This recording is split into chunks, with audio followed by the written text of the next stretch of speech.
अस्सलाम वालेकुम my YouTube family, कैसे हैं आप सब लोग। आई होप आप सब खैरियत से होंगे। अल्हम्दुलिल्लाह हम सब भी खैरियत से हैं।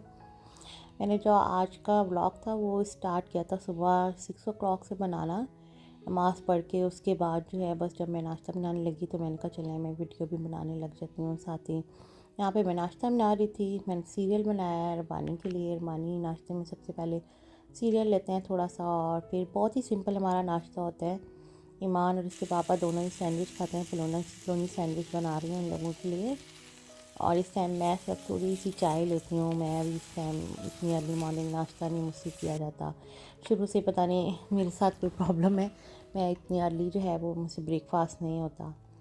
यहाँ पे सैंडविच बहुत ही सादा सा बना रही हूँ। बस ईमान के सैंडविच में मायोनीज़ और केचप लगा रही हूँ। इसको मायोनीज़ और केचप पसंद है चीज़ एंड पलोनी के साथ, और इसके पापा जो है वो उनको मायोनीज़ नहीं पसंद, तो इसलिए फिर अलग से ही उसके लिए सैंडविच में पहले मायोनीज़ लगा दिया मैंने, और चीज़ रख रही हूँ साथ में, और थोड़ा सा इसको जो है वो टोस्ट कर दूँगी। बड़ा ही सिंपल सा हम लोगों का ब्रेकफास्ट होता है। हम लोग कोई बहुत हैवी सा नाश्ता एवरीडे नहीं करते। कभी कभी जिस दिन छुट्टी हो या लॉन्ग वीकेंड हो कोई, तब हम लोग जो है कोई पराठे वगैरह या कभी कुछ हैवी ब्रेकफास्ट लेते हैं। तो बस यहाँ पे जो है वो ब्रेकफास्ट रेडी हो गया था। साथ में मैं ईमान को भी उठाने गई थी एक बार आवाज़ देने, वो भी नमाज़ पढ़ के सो गई थी। और अब जो है वो स्कूल जाने का टाइम हो रहा था, तो मैं उससे कहती बस उठ के जल्दी से रेडी हो जाओ।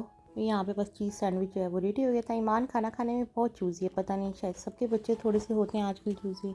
उसको बहुत सिलेक्टिव सी चीज़ें पसंद है, हर चीज़ नहीं वो खाती, तो उसके लिए बस इस तरह का सैंडविच बनाना पड़ता है जो वो खा ले। अगर इसके अंदर मैंने कोई और फिलिंग एग की कर देती या मैं इसमें अवाकाडो लगा देती तो उसने बिल्कुल खाना ही नहीं था। हालांकि मेरा दिल चाहता है कभी कभी मैं इसको डिफरेंट सा कुछ सैंडविच बना के दूँ, बट उसको पसंद ही नहीं है। यहाँ पे वेदर जो है वो बहुत ही आज रेनी सा हो रहा था, बहुत ही खूबसूरत सा वेदर था। तो मेरे हस्बैंड कह रहे थे, वैसे तो वो ईमान को अक्सर छोड़ने के लिए जाते हैं स्कूल, बट आज वो कहते हैं कि चलो हम दोनों ही चलते हैं, थोड़ी सी बातें कर लेंगे। ये हमारा एक मज़ेदार सा एक छोटी सी आउटिंग होती है। जब वेदर अच्छा हो रहा हो तो अक्सर बानी मुझे साथ ही ले जाते हैं कि चलो ईमान को स्कूल छोड़ के आते हैं। और बस मैंने सोचा कि जितनी देर में ईमान जो है वो रेडी हो रही है, इतनी देर में थोड़ा सा जो है वो बर्तन वगैरह समेट लेती हूँ, क्योंकि वापस आके फिर जो है आज काफ़ी सारे काम हैं करने वाले। यहाँ पे ईमान के पापा जो है ईमान का बैग जो है वो गाड़ी में रख रहे हैं। ये सिर्फ एक मॉर्निंग का टाइम होता है जो हम ईमान को थोड़ा सा पैम्पर करते हैं, कि उसका स्कूल का बैग हम उठा के गाड़ी में रख देते हैं। वरना मेरे हस्बैंड का कहना ये है कि बच्चों को जो है वो इंडिपेंडेंट बनाना चाहिए छोटी सी एज में ही, और उनको आदत डालनी चाहिए अपने काम छोटे छोटे खुद करने की। तो वो सारे काम अपने खुद ही करती है, बट स्कूल बैग बहुत भारी होता है उसका ना, तो इसलिए फिर सुबह के टाइम जो है रबानी इसका बैग रख देते हैं गाड़ी में। तो यहाँ बस मैं इसको स्कूल छोड़ के हम लोग वापस आ गए थे, और मैंने अब जो है सबसे पहले घर आते साथ ही मशीन लगाई। मैंने कहा लॉन्ड्री कर लेती हूँ, क्योंकि अर्ली मॉर्निंग में ही लॉन्ड्री कर लेती हूँ तो वो ठीक रहेगा, क्योंकि वेदर भी काफ़ी ख़राब हो रहा है, तो इसलिए अर्ली मॉर्निंग में ही मैं करके आज फारिग हो जाऊँ सारे काम। तो बस यहाँ पे वॉशिंग लगा दी थी, थोड़ी सी वॉशिंग थी। और मैंने कहा सबसे पहले जो है ना वो किचन क्लीनिंग की तरफ आती हूँ। किचन क्लीन हो जाए ना तो फिर सारे काम ऐसा लगता है कि आपके सेट हो गए हैं। क्योंकि मैं अगर रूम्स में एक दफ़ा चली जाऊँ रूम्स की क्लीनिंग करने के लिए तो उधर ज़्यादा टाइम लग जाता है। तो इसलिए मेरी कोशिश ये होती है कि पहले मैं किचन का काम करके लॉन्ड्री वाला काम करके और फिर एक दफ़ा ही रूम्स की साइड के ऊपर जाऊँ, फिर सिर्फ मेरा जो है वो लंच रेडी करने का काम रह जाएगा। तो यहाँ पे बर्तन थोड़े सी से इसीलिए मैंने डिश वॉशर में नहीं लगाया। मैंने कहा मैं खुद ही आज धो लेती हूँ। बस यहाँ पे मैं सिंक जो है वो थोड़ा सा साफ़ कर रही थी। मैं कहा सिंक जो है वो साफ़ कर लेती हूँ अच्छे से, क्योंकि आज काम वाली ने नहीं आना था। काम वाली मेरी ओनली मंडे एंड फ्राइडे को आती है, तो आज जो है वो काम वाली ने नहीं आना था। यहाँ पे मैं ईमान का रूम साफ़ करने आ गई थी। बस ओनली बेड ही क्लीन करना था, बाकी तो रूम इसका क्लीन ही था और थोड़ा सा ब्रूम करना था। तो मैंने कहा जल्दी जल्दी ये भी काम ख़त्म कर लेती हूँ, क्योंकि आज मुझे खाने में कड़ी भी बनानी थी। तो बस मेरी कोशिश हो रही थी कि मैं जल्दी जल्दी से काम फिनिश करूँ और किचन में चली जाऊँ। बस थोड़ा सा मॉप किया। ये बड़ी अच्छी सी बकेट है मॉप की, इसमें खुद ही जो है वो रिंस हो जाता है, ऊपर की तरफ इसको पुल करते हैं तो रिंस हो जाता है मॉप आपका, और बहुत ही ईजीली आपका जो है मॉप लग जाता है। मेरे घर में टाइल्स हैं इसलिए मॉप तो एवरीडे करना ही पड़ता है मुझे। मैं अब लाउंज में आ गई थी। लाउंज में भी ज़्यादा काम करने वाला नहीं था आज, सफाई का इतना काम लाउंज में नहीं था। बस लाउंज में मैंने हल्का सा ब्रूम ही किया था और बस चीज़ें ठीक कर रही थी। मैंने कहा कुशन वगैरह ठीक कर दें। क्योंकि लाउंज ज़्यादा यूज़ होता है हमारा। यहीं पे बैठ के हम लोग टीवी वगैरह देखते हैं, और मेरा जो किचन है वो भी ओपन किचन है, उसके साथ ही डाइनिंग है। खाना खा के हम लोग बस जो है वहाँ से इधर लाउंज में आ जाते हैं, तो लाउंज में थोड़ा टाइम इकट्ठे स्पेंड करते हैं, तो इसलिए लाउंज जो है वो ज़्यादा ही यूज़ होता है। यहाँ पे थोड़ी सी जो है वो फाइल पर मेरे हस्बैंड कर रहे थे, बैठे हुए अपना शॉप का काम वगैरह कर रहे थे, तो वो चीज़ें सारी फैली हुई थी। मैंने कहा इनको भी एक साइड के ऊपर करती हूँ, सारे पेपर्स वगैरह तरतीब से करके रखती हूँ, थोड़ी सी अच्छी सी डस्टिंग सी कर लेती हूँ। एवरी डे अगर कर ली जाए ना थोड़ी थोड़ी सी डस्टिंग और थोड़ी सी चीज़ें ठीक तरह करके रख दें, तो सारी चीज़ें ऑर्डर में रहती हैं। वरना सारी चीज़ें रोज़ाना अगर आप सेट ना करें तो घर फैला हुआ लगता है। 2-4 चीज़ें ही होती हैं, वो अगर साइड के ऊपर आप अच्छे से सेट करके रख दें तो बस घर एकदम से साफ़ सुथरा लगने लग जाता है। और वैसे भी घर में छोटे बच्चे नहीं हैं, तो इतना ज़्यादा काम होता भी नहीं है और इतना घेरा होता भी नहीं है। यहाँ पे मैंगोज़ आए हुए थे काफ़ी सारे हमारे पास, तो अब वो ख़राब हो रहे थे, तो मैंने कहा इनको ख़राब नहीं होने देना। काफ़ी दूर से मेरे हस्बैंड के एक फ्रेंड ने भेजे थे, तो मैंने कहा चलो इनको छील के ना और इनको मैं फ्रीज़ कर देती हूँ, तो जब सीज़न ख़त्म हो जाएगा ना और जब इसका मिल्क शेक पियेंगे तो वो बहुत ही अच्छा लगता है।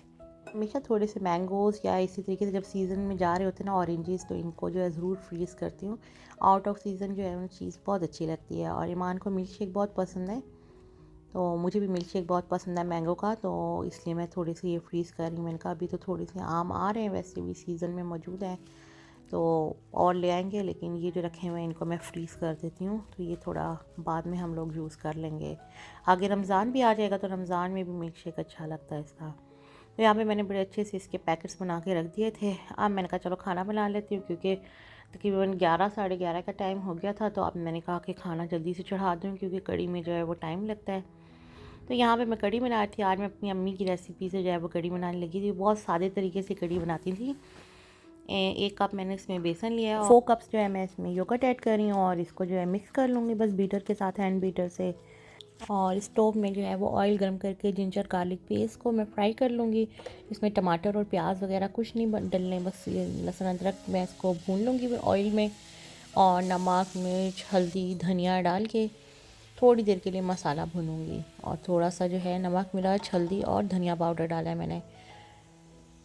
और यहाँ पे जो मैंने योगर्ट और बेसन को घोल के रखा था बीटर के साथ जो मिक्स किया था, वो मैंने इसमें ऐड कर दिया है। और बहुत ही मज़े की ये वाली कड़ी बनती है, बहुत ही इजी वे में ना। इसमें ज़्यादा काम भी नहीं करना पड़ता, बस इसको पकाना ज़्यादा देर है। ये कम से कम मैं 3 से 4 घंटे पकाऊंगा। मैं इसमें ढेर सारा पानी डाल के ना, बस इसमें जब उबाला आ जाएगा तो उसको ढक्कन लगा के रख दूँगी। तो यहाँ पे मैंने कहा बेसन भी घोल के रख देती हूँ पकौड़े बनाने के लिए। बेसन में डालने के लिए मैंने लिया है कुटी हुई मिर्च, लाल मिर्च, नमक, ज़ीरा पाउडर, धनिया पाउडर और थोड़ा सा गरम मसाला। अब मैं इसको मिक्स कर दूँगी घोल के, बस सिर्फ अभी मैंने बेसन रखा है, बाकी चीज़ें मैं इसमें बाद में ऐड करूँगी। और इधर दूसरी तरफ जो है वो कड़ी में भी अब उबाल आ गया था, तो मैंने कहा इसमें ढक्कन लगा देती हूँ। ढक्कन लगा के आज मैंने जो है आटा भी गूँधना था, तो मैंने कहा चलो मशीन में मैं आटा गूँध रही थी। मेरी हिम्मत नहीं हो रही थी आज हाथ से गूँधने की, और हाथ से मैं कम ही गूँधती हूँ वैसे अब आटा, मशीन में ही गूँध लेती हूँ। ये बड़ी मज़े की मेरी मशीन है, इसके साथ काफ़ी सारी अटैचमेंट्स आती हैं। चॉपर भी है, जूसर भी है इसके साथ, ग्राइंडर ब्लेंडर भी है, और कीमे की मशीन है, और बेकिंग के भी सारे टूल्स इसमें मौजूद हैं। तो काफ़ी यूज़फुल सी ये वाली मेरी मशीन है ना, इसमें सारे ही काम हो जाते हैं। इसके बगैर मेरे किचन का कोई काम नहीं हो सकता। आज ना मेरी आवाज़ भी जो है वो बहुत ख़राब हो रही है, थोड़ा सा फ्लू हो रहा है, और वायरल आया हुआ है यहाँ पे, तो मुझसे बोलने में इतनी प्रॉब्लम हो रही है। लेकिन बस मुझे था कि आज मैंने ज़रूर डबिंग करके ना, वॉइस ओवर करके, और ज़रूर वीडियो जो है वो अपलोड करनी है। तो कोई भी काम हो उसको जब हम जितनी सिंसियरिटी से करते हैं वो उसमें उतनी ही कामयाबी मिलती है। यहाँ पे ये वीडियो बनाना आप लोगों के लिए, इसकी डबिंग करके अच्छे से पोस्ट करना और अपलोड करना वीडियोस एवरी डे, ये एक तरीके का मेरी जॉब है, मेरा काम है, और मुझे ये करना ही है। बेशक मेरी तबीयत ख़राब हो या ठीक हो, तो एज़ मैं इसको अपना जैसे रिस्पॉन्सिबिलिटी लेती हूँ। तो आज हालांकि मेरा जो है वो कुछ भी करने को दिल नहीं चाह रहा था, लेकिन फिर भी मैं जो सारे काम अपनी रूटीन के कर ही रही हूँ। और एज़ मदर और एज़ हाउस वाइफ वैसे भी आपकी तबीयत कितनी भी ख़राब क्यों ना हो, बच्चों के सारे काम और किचन के सब काम तो आपको करने ही पड़ते हैं। यहाँ पे अल्हम्दुलिल्लाह सारे काम तकरीबन मेरे डन हो गए हैं। मशीन भी मैंने साफ़ कर ली है, और आटा भी गुन गया है, कड़ी जो है वो प्रोसेस में है, बस उसमें पकौड़े डालूँगी। अब बस ईमान को पिक करने के लिए स्कूल जाना है और थोड़ी सी मैं लेट भी हो गई हूँ, बस अब मैं जा रही हूँ उसको। ईमान को बिल्कुल पसंद नहीं है कि उसको वेट करना पड़े, और कभी कभी ऐसा होता है कि वो लेट हो जाती है, बल्कि उसकी कुछ एक्स्ट्रा क्लास होगी है वो मुझे बताना भूल जाएगी, कभी कुछ ऐसा होगा तो मैं वेट करूँगी, बट उसको वेट नहीं करना है। इसको लेने जाने में ना मुझे थोड़ी सी देर हो गई थी, तो बस मैं जल्दी जल्दी ड्राइव करके गई हूँ और उसको लेके घर आ गई हूँ। अच्छा, यहाँ पे मैंने सिर्फ जो है वो पकौड़ों के बेसन में प्याज और आलू काट के डाले हैं और बस इनको फ्राई कर लिया है। और पहला जो लोड है वो तो ईमान के और इसके बाबा के लिए ही होगा डेफिनेटली। इसके बाबा भी घर आ चुके हैं और जो है ना उनके लिए और ईमान के लिए निकाल दिए हैं। और अब बाकी के जो पकौड़े हैं वो कड़ी में ऐड किए हैं। अब कड़ी में जो है ना मैं तड़का लगा रही हूँ सिर्फ ज़ीरे का, और जो साबुत रेड वाली मिर्ची होती हैं ना उनका मैं इसमें तड़का लगाने लगी हूँ और उसका तड़का लगा दिया। वैसे कड़ी के साथ मुझे रोटी भी पसंद है, लेकिन मेरे हस्बैंड को राइस पसंद है, तो इसलिए फिर मैंने कड़ी के साथ थोड़ी सी राइस बॉईल कर लिए थे। तो और बहुत ही मज़े की कड़ी बनी थी आज ना, बहुत यमी यमी सी। और काफ़ी अरसे के बाद मैंने आई थिंक कोई 1 साल के बाद कड़ी बनाई है, क्योंकि पता नहीं क्यों मुझे थोड़ी सी मुश्किल लगती है कड़ी बनानी। इसमें काम ज़्यादा ही करना पड़ता है थोड़ा, और पूरा दिन ही लग जाता है। आज भी आपके साथ मैंने अपनी सारी रूटीन शेयर किया है 6 o'clock से लेके अब तकरीबन 5:30 हो रहे हैं, और पूरा दिन ही लग गया काम करते करते, और काम अभी भी ख़त्म नहीं हुए। अब बस हम लोग खाना खाएंगे। हम लोग इस टाइम ही खाना खा लेते हैं, बस 6 o'clock से पहले पहले।